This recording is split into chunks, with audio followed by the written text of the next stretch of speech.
Hi guys, welcome to Sunrise Medicine में।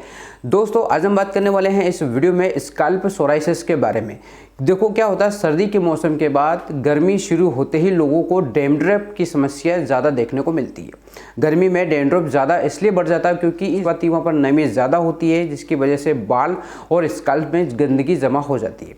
लेकिन अगर आपको लगातार काफ़ी समय तक बालों में डैंड्रफ की समस्या बनी रहती है तो उसे लेकर आपको यहाँ पर गंभीरता लेनी पड़ेगी, क्योंकि लंबे समय तक बालों में डैंड्रफ की समस्या स्कैल्प सोराइसिस की समस्या हो सकती है। देखो, स्कैल्प सोराइसिस की समस्या के कई कारण हो सकते हैं।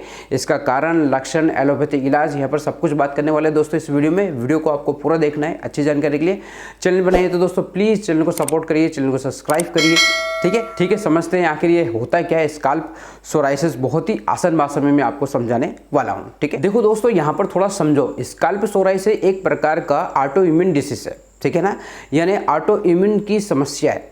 दरअसल स्कैल्प सोराइसिस कोई बाहरी स्किन इन्फेक्शन नहीं है, ठीक है, बल्कि अंदर से शुरू होने वाली एक प्रकार का ऑटो इम्यून बीमारी है, ठीक है, जिससे हमारा इम्यून सिस्टम गलती से हमारी ही स्किन को ही कोशिका पर हमला करने लगता है, जिससे स्किन सेल्स बहुत तेज़ी से बढ़ने लगती है, ठीक है, जिससे इसकी वजह से यहाँ पर आपके स्कैल्प जो होते हैं, यहाँ पर खोपड़ी के आसपास देखना है, यहाँ पर स्किन जो होती है मोटी या खुजलीदार और सिल्वर परत वाली स्किन बन जाती है, जिसमें खोपड़ी पर रूसी यानी कि डैंड्रफ और छोटे छोटे पैचेस बनने लगते हैं। स्कैल्प सोराइसिस की समस्या गंभीर होने पर आपके कान के आसपास देखा होगा दोस्तों, यहाँ पर गर्दन और हेयर लाइन्स तक फैल जाता है यहाँ पर, ठीक है। तो स्कैल्प सोराइसिस एक गंभीर समस्या है, जिस पर अगर समय पर इलाज नहीं मिला तो एक काफ़ी समय तक दिक्कत खड़ी कर सकता है यहाँ पर। और दोस्तों, यहाँ पर किसी को स्कैल्प सोराइसिस हो जाता है तो उसका इम्यूनिटी सिस्टम की कमज़ोर की वजह से भी होता है, ठीक है। दूसरा यहाँ पर जो ऑटो इम्यून डिसीज है तो उसकी वजह से भी होता है।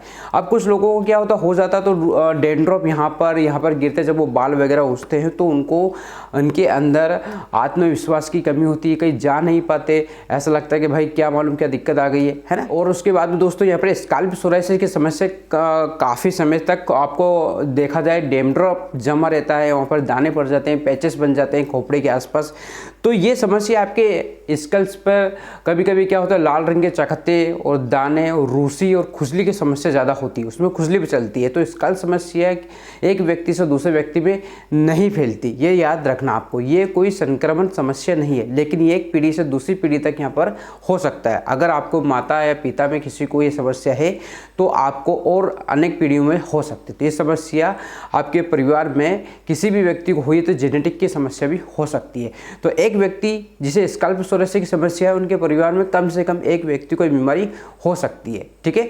ये दोस्तों रिसर्च में पाया गया है, यहाँ पर देखा गया है, ठीक है। और स्कैल्प सोराइसिस की जो समस्या मरीजों में क्या होता है दोस्तों, स्कैल्प पर लाल रंग के चकत्ते बहुत ज़्यादा दिखने लगते हैं और वहाँ पर डैंड्रफ की समस्या ज़्यादा होने लगती है, जिसकी वजह से उनके सिर में खुजली की समस्या बहुत ज़्यादा होती है। खुजा खुजा के परेशान होता है, जैसे जैसे खुजाएगा तो डैंड्रफ की समस्या आती रहेगी, गिरती रहेगी, तो और उनका आत्मविश्वास कमज़ोर होता है। यहाँ पर कुछ लक्षण की अगर बात करें तो दोस्तों, यहाँ पर लक्षण में क्या हुआ, स्कैल्प पर लाल रंग के चकत्ते हो जाते हैं, स्कैल्प पर सफ़ेद रंग के रूप में स्किन को निकलना होता है, ठीक है ना, यानी कि देखा गया हो आपने रूसी टाइप की बारीक बारीक निकलती रहती है। डैंड्रफ की समस्या ज़्यादा हो जाती है और बहुत ज़्यादा खुजली चलती है, ठीक है ना। और कभी कभी खुजली के साथ साथ क्या होता है दोस्तों, वहाँ पर घाव बन जाते हैं, तो घाव में जलन की समस्या भी हो सकती है, बाल झड़ने लगते हैं, ठीक है। तो ये समस्या सब कुछ देखने को मिल सकती है स्कैल्प सोराइसिस में यहाँ पर, ठीक है। और उसके बाद में स्कैल्प में सफ़ेद रंग की परतें भी जम जाती है, किसी किसी को खुजली हो रही है और लोग समझ रहे हैं कि भाई डैंड्रफ हो सकता है।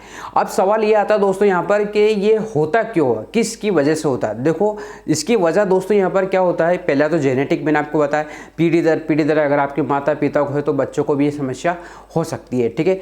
दूसरा दोस्तों यहाँ पर स्ट्रेस, देखो तनाव लेने की वजह से यहाँ पर दिक्कत आ सकती है, क्योंकि स्ट्रेस ना दिमाग की प्रॉब्लम नहीं होती, ये स्किन पर भी परेशानी कर सकता है, ठीक है दोस्तों। ठंडे का मौसम में बीमारियों का बढ़ने का कारण भी हो सकता है, और कि स्किन में किसी तरह की चोट लगी हो छोटी मोटी, तो वहाँ पे छोटा मोटा घाव हो गया, जिसकी वजह से फंगल इन्फेक्शन फैलने के चांस हो जाते हैं, तो धीरे धीरे वहाँ पर स्कैल्प सोराइसिस बढ़ने के चांस हो जाते हैं। और क्या कारण हो सकता है? देखो यहाँ पर कुछ दवाइयाँ जैसे कि बीटा ब्लॉकर या लिथियम जैसे आप ले रहे हो तो उनकी वजह से भी यहाँ पर साइड इफेक्ट की वजह से भी हो सकता है। शराब या सिगरेट अगर आप ले रहे हो तो जिसकी वजह से क्या हो सकता है, आपका इम्यून सिस्टम बिगड़ जाता है और बीमारियाँ उभरने लगती है। तो यहाँ पर दोस्तों ऑटो इम्यून डिसीज यानी खुद ही अपने आप से वो स्किन को ज़्यादातर अनप्रोटेक्टिव की तरह से बढ़ाता रहता है, यानी कि इतनी ज़्यादा कोशिका बढ़ाते रहता है दोस्तों कि पहली बनती नहीं दूसरी बनाते रहता है। ठीक है, तो यहाँ पर दोस्तों अगर इसकी इलाज की अगर बात करें तो सबसे पहले मोस्ट इंपॉर्टेंट यहाँ पर दोस्तों हम लगाने के आपको लिए क्रीम देंगे, ठीक है, दूसरा यहाँ पर आपको लोशन देंगे, तीसरा यहाँ पर शैम्पू और चौथा दोस्तों यहाँ पर खाने के लिए टेबलेट देंगे। इन तरीकों से यहाँ पर अटैक करेंगे तब जाके दोस्तों स्काल्प सोराइसिस पूरी तरह ठीक होगा 100% यहाँ पर।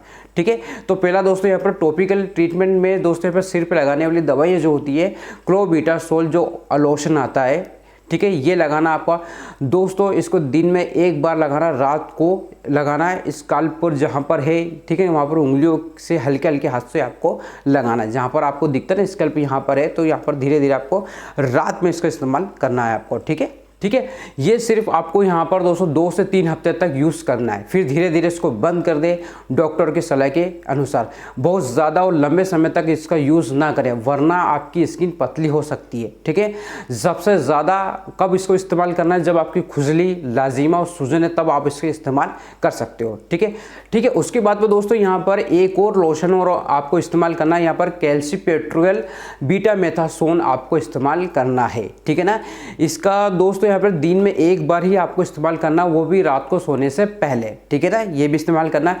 असर ये धीरे धीरे करता है लेकिन 4 से लेकर 8 हफ्ते तक इसे लगातार यूज़ करने पर ये ठीक हो जाता है। ठीक है, स्किन की सेल्स की ग्रोथ को बैलेंस बना के रखता है, ये में इसका मेंटेन काम है। तो दोस्तों दोनों लोशन में से आपको एक लोशन इस्तेमाल करना है। ठीक है ना, ये आपको ध्यान रखना है। ठीक है, इससे क्या होगा दोस्तों, खुजली कम हो जाएगी और जो उसकी परतें हैं जो मोटी हो जाती है और जिसमें घाव बनते हैं वो कम हो जाएगा। ठीक है, ठीक है, उसके बाद दोस्तों यहाँ पर एक शैम्पू इस्तेमाल करना है। शैम्पू में आपको दोस्तों कीटाकोनाजोल प्लस जिंक पायरेथियोन, ठीक है ना, ये शैम्पू आपको इस्तेमाल करना है नहाने से पहले। कैसे करना है दोस्तों, यहाँ पर हफ्ते में 2 से लेकर 3 बार ये शैम्पू का इस्तेमाल करना है। ठीक है ना, ये शैम्पू लगाकर आपको 4 से लेकर 5 मिनट तक आपको उसे थोड़ा सा छोड़ के रखना है। ठीक है, उसके बाद में आपको सर धोना है। साथ में कोई लोशन भी यूज़ कर रहे हो तो इस लोशन को यूज़ कर सकते हो, लेकिन सबसे पहले शैम्पू से आपको बाल धोना है, उसके बाद में आपको लोशन इस्तेमाल करना है। ठीक है, कब तक करना दोस्तों, जब तक आपको फंगल इन्फेक्शन और डैंड्रफ जैसे संक्रमण कम नहीं हो जाते। ठीक है, तो ये आपको इस्तेमाल करना है। ठीक है, ठीक है, उसके बाद में अगर ये शैम्पू नहीं मिलता आपको तो दोस्तों यहाँ पर कोलटार शैम्पू आता है, ये भी आप इस्तेमाल कर सकते हो। हफ्ते में 2 बार आपको इस्तेमाल करना है, स्काल्प ऊपर लगा के 5 मिनट तक रखना है। लंबे समय तक इसे यूज़ करने से दाग और बदबू भी खत्म हो जाती है, लेकिन इसका असर धीरे धीरे होता है। कब तक यूज़ करना है, जब तक स्किन आपकी मोटी परत बनी रहे तभी आप इसको इस्तेमाल करना है। नॉर्मल शैम्पू में इसे इस्तेमाल करने से कोई राहत नहीं मिलती, तो ये आप शैम्पू इस्तेमाल कर सकते हो। तो 2 में से किसी एक शैम्पू को इस्तेमाल करना है। ठीक है, अब दोस्तों यहाँ पर ओरली टेबलेट इस्तेमाल करना है। ओरली में दोस्तों यहाँ पे मेथाट्रेक्सोटेट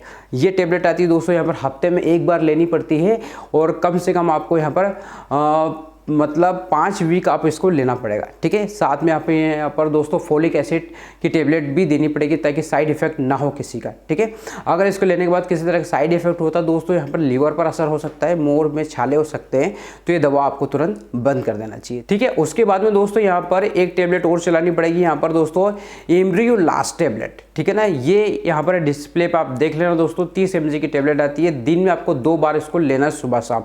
इससे क्या होगा दोस्तों, एक स्टेरॉइड का काम करेगा दोस्तों, दूसरा ये यहाँ पर इम्यूनिटी सिस्टम को बूस्ट करने का काम करेगा। अगर इसके लेने के बाद कुछ साइड इफेक्ट देखने को मिल सकते हैं, भूख कम लगना, सिर चकना, इस तरह के हो सकता। अगर ये टेबलेट नहीं मिलती दोस्तों तो आपको यहाँ पर साइक्लोस्पोरिन टेबलेट लेना है। ठीक है, 2.5 से 5 mg पर kg के पर इस्तेमाल आपको करना है यहाँ पर। ठीक है ना, अगर किसी को बीपी और किडनी में समस्या हो तो उसका टेस्ट कराने के बाद ही टेबलेट देना चाहिए। तो साइक्लोस्पोरिन टेबलेट है, यहाँ पर ये देख लेना दोस्तों, साइक्लोस्पोरिन टेबलेट आपको इस्तेमाल करना है। ठीक है ना, अब दोस्तों यहाँ पर क्या होता है, कुछ लोग क्लिनिक पर यहाँ पर फोटोथेरेपी भी इस्तेमाल कर सकते हैं, बिना दवाई से भी यहाँ पर होता है। 2 से 3 हफ्ते बाद आप देख लेना।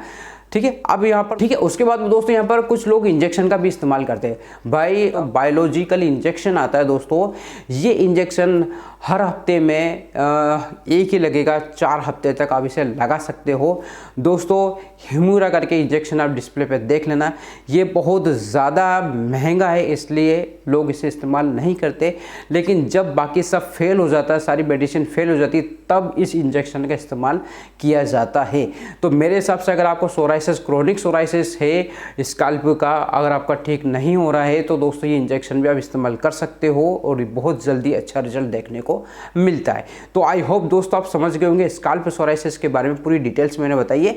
तो दोस्तों वीडियो अच्छा लगा हो तो लाइक करके जाइए, चैनल पे नए तो सब्सक्राइब करके जाइए। फिर मिलते हैं एक नई वीडियो के साथ, एक नए टॉपिक के साथ। तब तक के लिए जय हिंद, जय भारत दोस्तों।